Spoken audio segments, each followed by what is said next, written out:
Supreme court ने अलीगढ़ मुस्लिम university AMU के अल्पसंख्यक दर्जे को लेकर शुक्रवार को बड़ा फैसला सुनाया है। 4-3 के बहुमत से दिए गए इस ऐतिहासिक फैसले में कोर्ट ने 1967 के उस पुराने फैसले को पलट दिया है जिसमें AMU को अल्पसंख्यक संस्थान मानने से इनकार किया गया था। अब इस मुद्दे पर 3 जजों की नियमित बेंच गठित की गई है जो यह तय करेगी कि AMU को अल्पसंख्यक दर्जा दिया जा सकता है या नहीं। मुख्य न्यायाधीश D.Y. Chandrachud, justice Sanjeev Khanna, justice Pardiwala और जस्टिस मनोज मिश्रा ने AMU के अल्पसंख्यक दर्जे के पक्ष में निर्णय दिया है, जबकि जस्टिस सूर्यकांत, जस्टिस दीपांकर दत्ता और जस्टिस सतीश चंद्र शर्मा ने असहमति जताई। कोर्ट ने अपने फैसले में स्पष्ट किया कि अब एक नई बेंच यह मानक तय करेगी कि क्या AMU को अल्पसंख्यक संस्थान का दर्जा मिलना चाहिए। इस फैसले के केंद्र में अनुच्छेद 30 है, जिसके तहत अल्पसंख्यक संस्थानों के अधिकारों की बात होती है। CJI चंद्रचूड़ ने कहा कि अनुच्छेद 19(6) के तहत अल्पसंख्यक संस्थानों को विनियमित किया जा सकता है, बशर्ते यह उनके अल्पसंख्यक चरित्र का उल्लंघन न करे।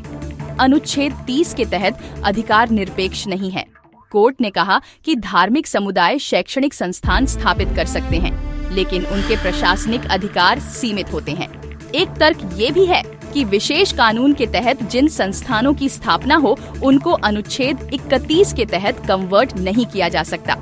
अलीगढ़ मुस्लिम यूनिवर्सिटी AAMU की स्थापना 1875 में सर सैयद अहमद खान ने अलीगढ़ मुस्लिम कॉलेज के रूप में मुस्लिम समुदाय के शैक्षिक उत्थान के उद्देश्य से की, जिसे 1920 में विश्वविद्यालय का दर्जा मिला। इसके बाद 1951 और 1965 के संशोधनों के कारण इसका अल्पसंख्यक दर्जा विवादित हो गया।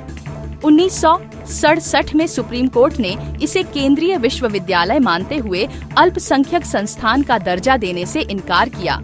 कोर्ट के फैसले का अहम बिंदु ये था कि इसकी स्थापना एक केंद्रीय अधिनियम के तहत हुई है, ताकि इसकी डिग्री की सरकारी मान्यता सुनिश्चित की जा सके।